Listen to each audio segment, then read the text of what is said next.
Hi, everybody. Mark here with Couch to Camino 2026, and we're doing episode 21. I am, what is it? 106 days away from my sixth Camino de Santiago, and I'm here to talk to you today a little bit about technology.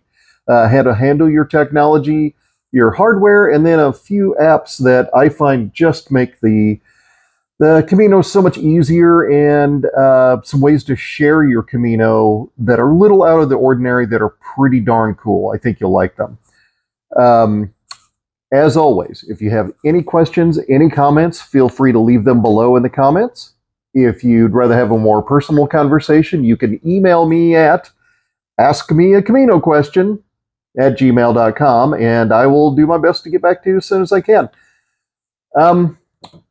Have had a couple of really interesting questions, which we're going to hit here a little bit in the private email. I'll cover a couple of those. And I just wanted to mention, after our episode on hiking poles, just this week I was at my local Walmart. And again, if you're new to the channel, I live in a very small, I live in a farm in the middle of nowhere in southeast Kansas. And closest big store to me is going to be a Walmart. So I was at my Walmart doing some shopping, and I swung through their sort of outdoor section, camping section, and I saw a set of aluminum telescoping hiking poles from the Ozark Creek, I think is their house brand for those. Aluminum, had pretty good tips on them. I pulled the rubber tips off. The tungsten carbide grippy tips looked just fine. They're not the lightest weight thing ever, but for a Camino, I think they would just be fine. The great thing was they were $17, and I cannot figure out a single reason why that pair of $17 hiking poles couldn't get you through a Camino. So if you're on the fence, you don't want to spend a whole lot of money on hiking poles, you just want to give them a try, maybe check out Walmart. They also had a 30-liter backpack that I tried on. I've got a big chest and back. I tried it on. I honestly think I could do a Camino with it fairly comfortably. It seemed to ride just fine, even on my kind of oddball frame. So again, if you don't want to spend a whole lot of money on this stuff, maybe go to Walmart and check out that backpack too. I don't remember what brand it was, but it's one of their house brands. I've seen it there before. But yeah, give it a look. So I'm going to start out with the favorite thing. I'm not going to wait till after the TLDL for that. I'm going to go ahead and just hit you with it now. So, because this is episode 21 and the channel's old enough to drink, I guess, we're going to talk about Licor 43. This is a Spanish liqueur, Licor contra y tres. I cannot say it. Bartenders make fun of me for trying to say it. This is a predominantly vanilla flavored liqueur. It's called Licor 43 because it has 43 ingredients in it. It's quite sweet, just drinking it by itself. If you're a fan of like Bailey's or Kahlua, that sweet sort of thing, it's pretty good. It's kind of nice for after dinner. What I'm having is something called a Carajillo. Carajillo. It is a double espresso with a shot of Licor 43. Now, if you order this after a meal at a restaurant or at a bar, they may ask you what alcohol you want in it, and they'll say, do you want rum or brandy or whatever? You just tell them what you want. I almost always ask for Licor 43 because it's a little sweet. That way I don't have to add sugar to the torrefacto coffee. And boy, it's also... remember when we talked about Colacao, the hot chocolate, Spanish hot chocolate? Colacao with the Licor 43 hot. Oh, so good. So anyway, happy 21. So the TLDL for this week, talking about technology. And a lot of this is going to revolve or sort of have to do with electricity. TLDL. European electricity is not the same as our electricity. It's a different flavor. Weirdly, it is twice the power of ours. We here in the United States run off 110, 112. In the EU, they run off 220 or 240. Doesn't really matter. Don't sweat that part. How do you know? Well, The prongs are different. If you think of here in the United States, your basic two blades that fit into your wall socket. In the EU, it's two prongs, two round prongs, and these just plug into the wall. So the danger is if you're taking electronics from or electrical devices, whatever, from the US, how do you know if you can just plug it into the wall? Because some you can. Some you absolutely cannot. So I'm going to show you a couple of pictures real quick. So if you look right here, that's the power brick from my laptop sitting right over there. You can see, and I'll do little stamps on it. This is listed as 110 or 220, meaning that power brick can handle either voltage. It'll power it down or do whatever magical electrical thing it does. Here's another tag off a fan that I've got sitting over here, right? You notice it says 110. Now, if you were to just take that fan and plug it into a standard EU electrical outlet, it's gonna catch fire. And I'm not joking. It puts too much electricity through that motor. It'll burn the wires, the windings of the motor. It'll start smoking, it'll overheat, and it may legitimately catch fire. Now on the upside, for the 10 to 15 seconds it runs, it will never run faster in its life. It will put out an awesome amount of air, and then it's going to die. So, before you go plugging things into the wall, you need to figure out which is which. Now, let's talk a little bit about how we're going to plug things into the wall. This little guy I showed you a little earlier, let me give you there. This is an adapter. This does nothing to alter the current of the electricity. All it does is it makes it able to go from the blade style to the pin style. So for my laptop, I could just plug my laptop right into this. This could go right into a wall in the EU, and it's going to be just fine because I know my power brick from the label, 120, 240, 220, it's going to be fine. That fan, this will kill that fan. So you have to know the difference between an adapter and a converter. Now, much to my embarrassment, I cannot find any of my converters anywhere in the house. We just don't use them anymore. So much stuff now runs with dual voltages that it's become a minor annoyance. Things like hair dryers and curling irons. My wife has a USB chargeable curling iron. Obviously, I don't use it much, but I'm told it's great. She can just charge it off USB. She doesn't have to worry about it. It's really pretty simple that way. So I'm assuming on Camino, you're not going to be carrying big old bulky fans or other things that really need a whole lot of juice, like curling irons or hair dryers or any of that. Because come on, you're on the Camino. You look fine, really. We love you. So, I don't have a converter to show you. And I tell you what, I'll just grab an image off Amazon. They look like that. There you go. It's a box. You know, you plug it into the wall, you plug your stuff into it. What you need to make absolute sure is in the description of anything you buy, make sure it says this is a converter, not this is an adapter. And digging around on Amazon and a few other sites, they're pretty good about saying, hey, this is, this may look like an adapter or this may look like a converter, but it's just an adapter and you will kill your stuff if you plug it through. Keep an eye out for those things and just be careful. When it comes to USB, USB is really easy because these guys typically, excuse me, I'm old. Yeah, this one will work on either voltage, even these little guys. So you're pretty safe, check them. They're going to have the label on there. I can't show you because it's so small. They will have the label on there to tell you if they're 110, 220. This one is an EU specific, so it has the two pins. That way you can just plug it right in and there you go.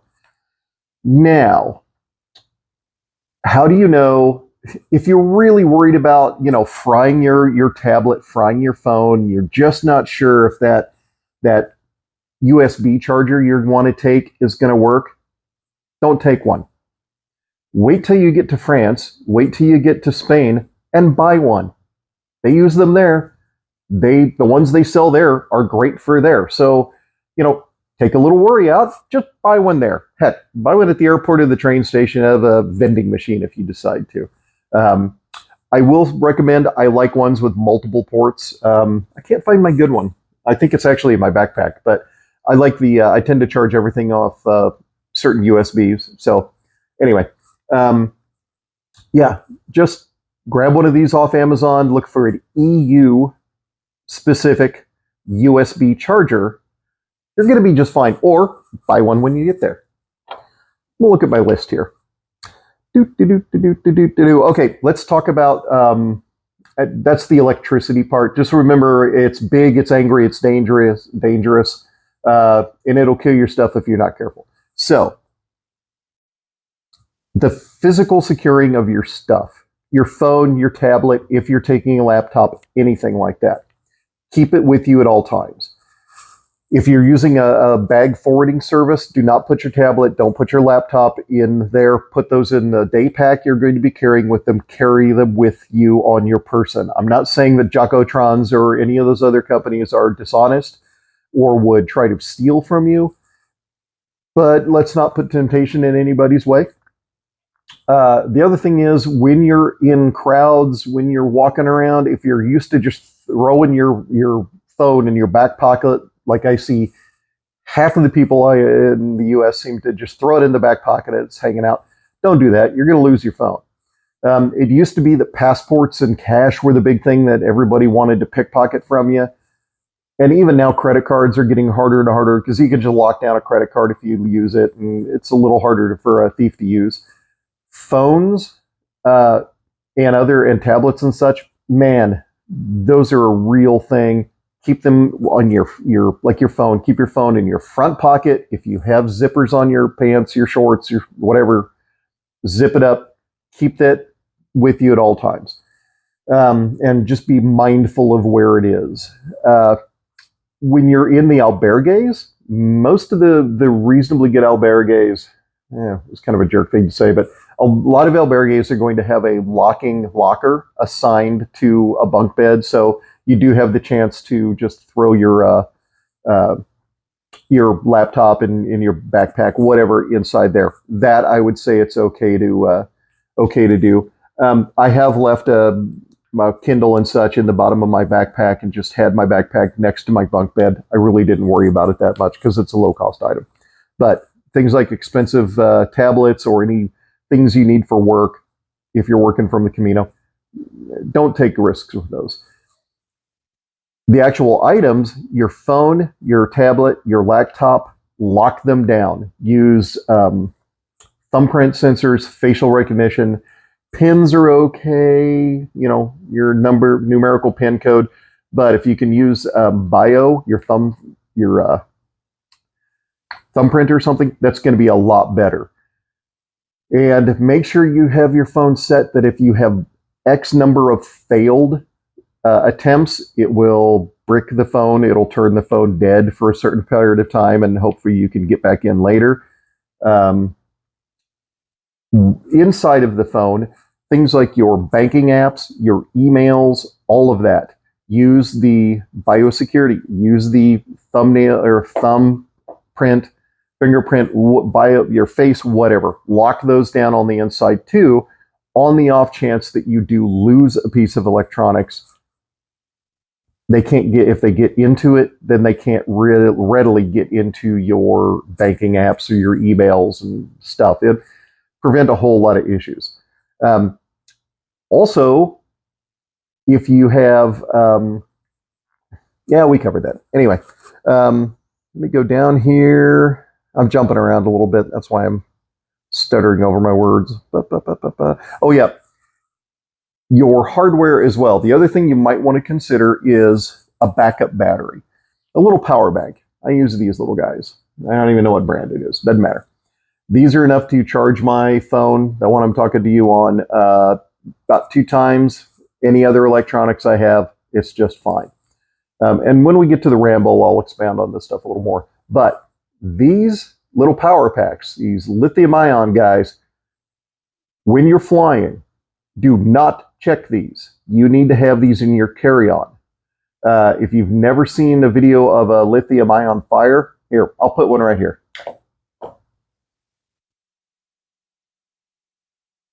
Yeah, they're terrifying. So something like this, these little guys, and other electronics that have these types of batteries on them, on your average commercial flight going across the Atlantic, there are around 600 to 650 of these. You really don't want those down in the cargo hold in case that scary fire thing happens. So just keep them with you. These are also a great thing. I don't use it very often, but sometimes the albergues, I may not have access to a outlet at the bedside. I'll just charge off this. If I do have an outlet and it's full, I can charge my watch or whatever else off of it. It's just a little bit easier. So let's go to wearables. I keep flashing my watch. I have a GPS watch. I love having a GPS watch when I'm on Camino for a few things. I have an app on this that allows me to stargaze. I can just hold it up and identify stars at night, which is kind of cool. I have a return to home function on it where I can set if I leave the albergue and I know I'm going to go out carousing for the night, I can set a pin on it and it'll lead me home. I just follow the red arrow all the way back to the albergue at the end of the evening. It's kind of nice. The other thing I use this for is I will set my GPS off when I leave in the morning, when I start walking, and I will end it when I get to the door of the albergue in the evening. It keeps a detailed GPS record. It keeps, footsteps, mileage, altitude, weather, all of that good stuff. And I'll show you why that's cool when we're down talking about apps. And we'll talk about that here in just a couple minutes. The other great thing that a GPS watch allows you to do, if I know I'm going from one village to another village and my trek that day is 27 kilometers, being able to look and know how many kilometers vaguely that I've gone really helps mentally try to get a really good read on how I'm doing for the day. And it really helps me personally at the end of a rough day when I'm just exhausted. Maybe my nutrition and my hydration isn't up and I'm just tired. I can look at my watch and go, okay, I know I have about 2 miles left. And then I think about here at the farm or when I'm in the city, at the parks that I train at, I do my training hikes at. I know what 2 miles feels like. I know it's just, it's from the top of that hill to that intersection to the front drive of the farm. Okay, that's not that big a deal. So having that distance allows you to sort of mentally go, okay, I've done this before. I know what it feels like. This is no big deal. Just helps it break it up a little bit, makes it a little easier. And again, there's a really cool thing I'm going to show you here in a bit. So let me go back here. Earbuds and earphones. Tip number 1, do not wear 2 at the same time. Do not cover both of your ears ever when you're walking on the Camino. There are other people on the Camino beside you. Some of them are locals, they're on bicycles. Some of them are pilgrims on bicycles. Some of them are pilgrims on horses, believe it or not. You need to keep an ear open so you can hear the noise of people coming up behind you. And they'll say on your left, or they'll ring the bell on their bike or give you a little horn honk or something so you can get out of the way. Don't have your ears full of a bunch of noise so you can't hear. When you're crossing roads, there are lots of places where the road you have to cross is just, the crossing is set on a bad curve, and sometimes you can't see cars coming as much as you can hear them coming. You want to be able to hear. A lot of pilgrims get hit. A lot of pilgrims die getting hit. And as you go, you're going to see lots of signs where somebody died because they got hit trying to cross the road. Keep those earbuds, keep one ear open, keep alert. Types of earbuds, I don't think it really matters that much, except for, so I've got earbuds that I use around the farm. They're not the earbuds that I take to the Camino. These are the little, fairly inexpensive individual earbuds. Over the past few years, since earbuds have gotten so popular, on the Camino, I see them on the ground all the time. I can't imagine if you've got a $200-300 set of AirPods losing one of them. That would suck. And when you do find something like that, pick it up and put it on the next Camino marker or elevated thing you can see. Just leave it there, and people, as they come back, may be able to find it. What I use instead are cheap. I mean, these were Bluetooth. I got these on Amazon like 5-6 years ago for, I want to say they were $12. They magnet together, little battery thing in there. These have 24 hours of battery, but I love these because I can pop one in my ear, the other one I throw around, I hook it into the back of my hat just to hold it there in place. But the great thing about these is I can't lose the darn things. They're attached to me. And since you're really not doing much except for walking, just having inexpensive earbuds that are attached that you can't lose, it's kind of a bonus. Don't take your expensive stuff if you really don't need to. It's not worth it. Now, I understand that some of the new AirPods and earbuds are comfortable enough that you could throw a little white noise and wear them as ear protection at night if they have active noise canceling. I get that, but I just can't see taking expensive earbuds with me. It would kind of worry me a little bit.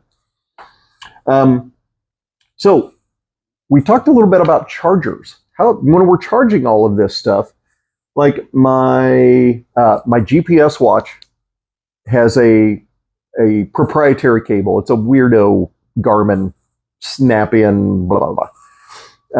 These guys are old-style USB. What else have I got? My phone is USB-C. So I have multiple types of cables that I have to take. Instead of messing with multiple cables, I take a couple of USB-C cables, and then I have, in my little bag of magic here, I have adapter tips. Like, this is the adapter tip for my Garmin watch. I have a couple of other tips for other variations of USB-C.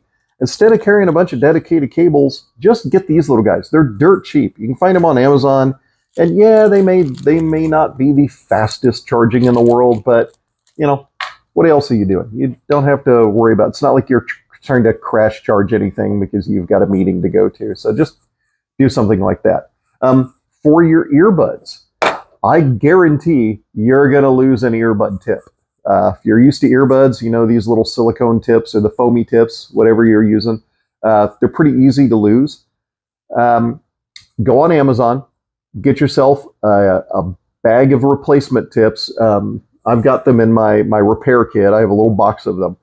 I carry 5 or 6 extra sets just in case. There's been some Caminos I don't lose them. There's been Caminos I do lose the darn things.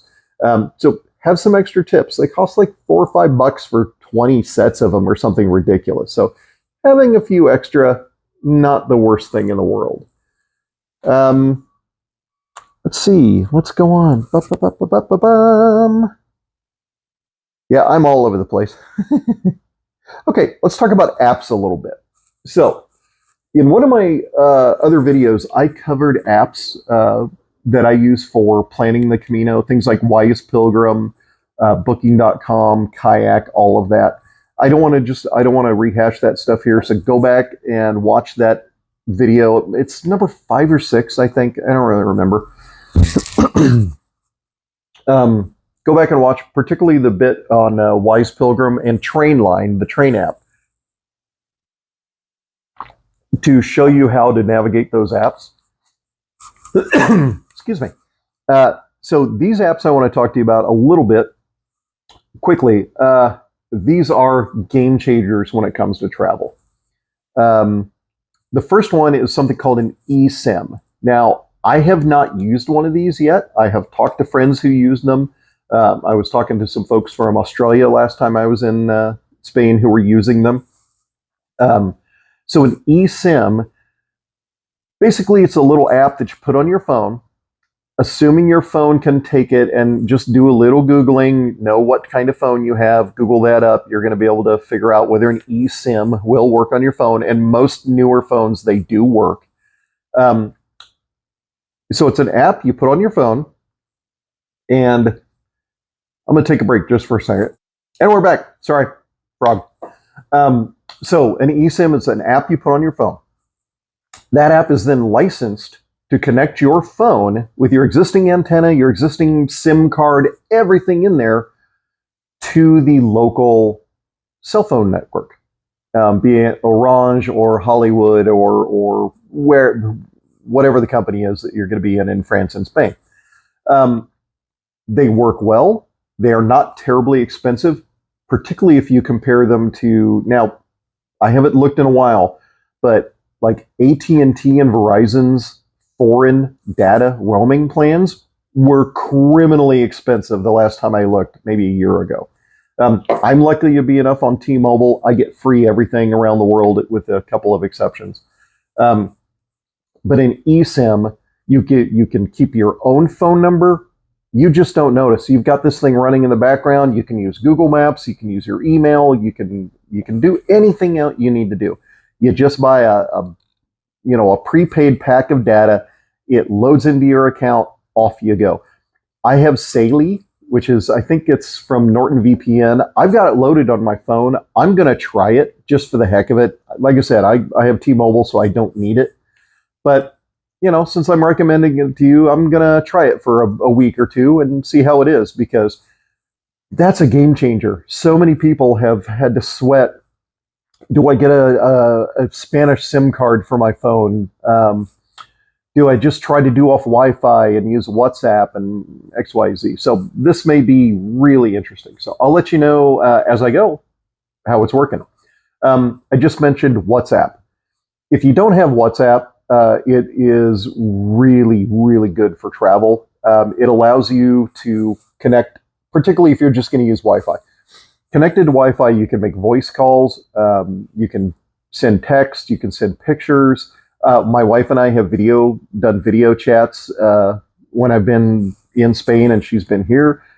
It's great. There's something about their compression algorithm that also allows me to, even when I'm not on Wi-Fi, I can send text and pictures through WhatsApp because it has a more efficient compression algorithm, compresses that data, sends it through the network, gets to my wife, where the normal texting wouldn't work. I don't know why. I'm just guessing it's the packet compression. But try WhatsApp. It's really nice. Plus, if you have WhatsApp, you can use the WhatsApp helper through Wise Pilgrim to help you book albergues and such. And again, watch the My Favorite Plannings app, or planning apps episode that we did here, and it'll show you how to use that. It's really slick. It's come up, I don't think I used it last time, but I've already used it this time, nailing down some lodging for my upcoming Camino. So, Wise Pilgrim, I mentioned that. I've got a great breakdown in that planning app video on how Wise Pilgrim works. Go ahead and take a look at that. I don't want to repeat that stuff here. Booking.com. Booking is a solid choice for just albergues, hotels, casa rurals, everything. Just don't be a jerk and book a bunch of stuff knowing that you can cancel it for free. That just messes it up for everybody. Just grab something, get locked in. There you go. Trainline, that's, again, go to the app thing that I did before. I'll show you how to use Trainline to book your train tickets. It's painless. You can do it right on the app. You keep your ticket on the app. You don't have to worry about printing them out anymore most of the time. It's really slick. I think you'll enjoy it. So let's talk about two apps that I've never really talked about before. The first is a company called TouchNote. Now, you can go to the Apple Store or the Google Play Store. You get TouchNote, and you can buy credits through TouchNote. It does cost money, but anywhere in the world where you have Wi-Fi connection, you can open up that app. Whatever pictures you've taken throughout the day, you can load them into a virtual postcard or gallery wrap or piece of art, anything like that. And the postcard, you can add up to, I think some of the templates are 5 or 6 pictures. On the back, you can write whatever you want, and then you press go, and it will generate a postcard. It generates a printed postcard that gets printed here in the US or in Australia or wherever their closest print facility is. This is one that Kelly, my buddy Kelly, it was a little thank you note he did after our 2022 adventure. So he uploaded some pictures of he and I.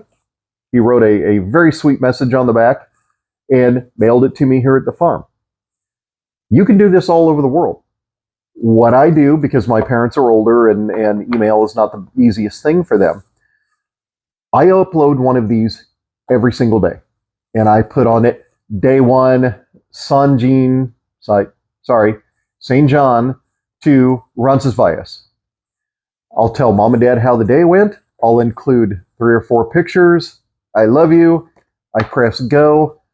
They get that picture. They get the postcard. That's the day 1 postcard. And my mom back in the day would keep an adorable photo album of all of them in a row. So they could follow everything I was doing as I was going, and then they could look back and they could show friends. So these are just brilliant. I've also sent friends just one-off postcards, something that I found was funny. And I've sent some gallery wraps. It's really a fairly easy way to do gallery wraps. If you want a gallery wrap for the house of something you experienced on Camino, cheap and easy way to do it. So take a look. Touch note. Yeah, I'll put a thing in the description. I still can't add links. I'm not big enough of a YouTuber to add links, but I'll put the name down in the description so you can find it. Really cool. So my favorite app for sharing what I do when I'm on Camino is called Relive. RELIVE. And again, I'll put the name down in the description. So Relive allows you to you load the app on your phone, and when you're going to begin your walk, you hit track, and throughout the day, it runs in the background of your phone, and it tracks all of your GPS, all of your stuff throughout the day, beginning and end. When you get to Albergue, you hit stop. That's your Relive track for the day. It also, as you're setting up the app, it will prompt you to do things like geotag your photos. And Apple, Samsung, all phones, Androids, all phones now have this ability. You go into your camera settings, you hit geotag, so it puts a GPS pin on everywhere you take that picture. Now, the Relive app, you also give it access to your gallery. I know, a lot of access. It sounds complicated, but it's really not. It takes like 5 minutes to set up. And then you go into the Relive app and you generate an adventure for the day, and it will show you a from above color GPS map of where you started. It's a little trekking line, shows you where you've been. Everywhere you stop to take a picture, it's going to show that picture. And you can edit what pictures it takes. It gives you a chance to say, hey, do you want these pictures and video? And then it goes, and at the end, and it gives a little wrap up that, hey, you walked 21 miles today. It took you, 4 business days, blah, blah, blah. It's a really neat thing. As a matter of fact, I'm going to show you, and I just grabbed one of my little training things I did a couple of years ago. So here's what Relive looks like on a little 6-mile hike that I did. That's about it. But when you're up in the mountains in Galicia, or you're just trying to give people a real idea for what you're doing day to day, this is a fantastic way to do it. You can add notes, you can add captions to the pictures, you can add all sorts of funny little things. So take a look at it. It's not terribly expensive. One of the best things is, as I was talking about earlier, is I don't have to run it on my phone because it syncs with my Garmin watch. I can tell it to sync. The app will sync to Garmin Connect, the app on my phone that controls my Garmin products. So it just grabs that data off of there, and will generate the adventure for the day. My friend Kelly had an Apple Watch and it didn't work well, so he had to do it on the phone instead of on his watch. There's a good chance they fixed that by now. I don't know. If you use this and you've seen Apple working finally, comment down below. And yeah, it's just fantastic.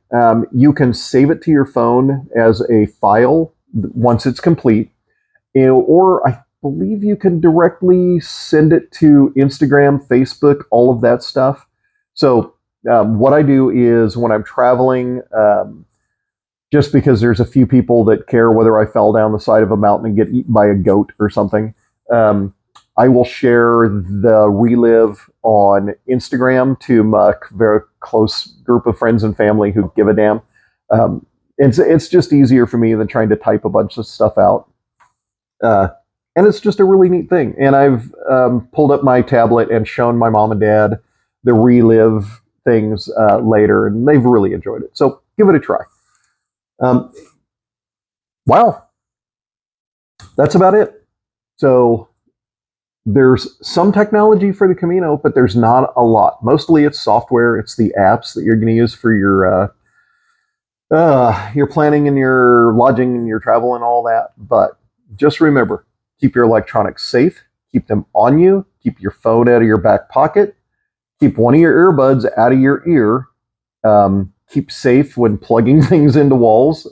Really understand which is 110, which is 120, and what you're taking, whether it can take the heat of that higher voltage. Again, if you're unsure about a USB charger, just get one. Buy one when you get there. Don't mess around with or get over worried about Amazon. Just get one when you get there. So anyway, this was a long ramble. I apologize. Yeah, I'm almost at 40 minutes. This isn't even a TLDL. I lied. And really, I don't have a whole lot of ramble to do. I kind of covered everything. So I'm terrible at this. So I'll tell you what, instead of doing a ramble, I'll just say thanks everybody for watching. If you're a new viewer, thank you very much. I hope you stayed till the end. I know this is tedious. The house is going great. The guys are finishing the metal roof on it today, and we were supposed to be getting doors put in today, but the crew didn't show up. I don't know what's going on. I got to call and yell at somebody about that. But yeah, things are going great. We're about to head into Christmas stuff. I will get a video out next week. We celebrate with all of our friends and family on the 20th this year. Everybody comes down here for a big dinner, so that really won't interfere with me getting a video out next week. I'm a day late this week. I apologize. Between the house and I'm trying to put deer in the freezer for the winter, it's just been a busy week. But yeah, it's been enjoyable. I missed you guys. I really like talking to you. So let's wrap up with my favorite place for the week. And I didn't know what to do this week, except I was going through my pictures looking for a picture of something else to show somebody. And I ran into pictures of a guy who, he has been there since my very first Camino. He's just fantastic. So when you go, depending on how you're breaking up your days, but there's a long section early on in the Camino from Villafranca, Montes de Oca. Great little town, great little bar, great little albergue. It goes from Villafranca, Via Franca. It goes up into the hills, near winding hills, and you're on a logging track, and it's a bit of a long slog till you get down into San Juan de Ortega, and then if you're going to go to Ajes or Atapuerca, depending on where you're going to end for the day. But in the middle of this long, muddy track, and I want to say it's like 4 or 5 miles of just this red clay, mud, gravelly road, there's a guy who drives his minivan up there, and he sets up tables, and he's got hot coffee, he's got cold beverages, he's got snacks, he's got juice, he's got fresh fruit. The guy's there, has been there every time, and it's all by donation. He just does it because he loves the pilgrims. And he's just known as Dr. Coffee. And Dr. Coffee is this guy. fantastic guy. If you have a little spare change, definitely donate. If you have something in the size of maybe a 20 euro bill or something, it's a really nice gesture to give him something to help out all the pilgrims, because every pilgrim who walks up there gets something hot or cold or help or whatever they need. He takes care of you. So if you see Dr. Coffee, stop in, have a drink, talk to him a little bit. He knows a lot about the Camino and that area. And just beyond that, you're going to see a cenotaph. I believe it's a cenotaph for a group of people who were taken from Pamplona into the mountains and shot. And that's where their grave was. I believe the bodies have since been moved. I can't remember. I think if the remains have been removed, it's a cenotaph. If not, it's anyway. So yeah, be respectful. If you walk by that, you walk up to it, take your hat off, take your hat or your bandana off. It's just a nice sign of respect. But anyway, yeah, stop in to see Dr. Coffee and have a good time. So next week, we're going to talk about, since I've got this here, we're going to talk about bars. We're going to start with our day in the life stuff. We're going to talk about, why do I keep talking about bars? Why are they so important? And why does everybody in Spain drink so heavily that there is a bar in every corner?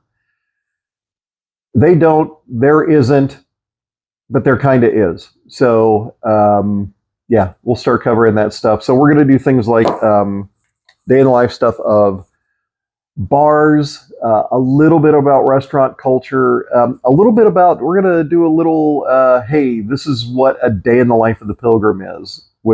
How we get up, how we manage to get out of the albergue, how we get on the road, how we find our lunches, how we navigate along the way, all of that fun stuff. So next week is going to be shorter since I'm heading into the holidays. I'm going to have some stuff to do. But anyway, I love you all, and I'll see you next week. Hope everybody has a fantastic week. Stay warm, stay cold. I'm jealous of my Australian friends. You're heading into summer.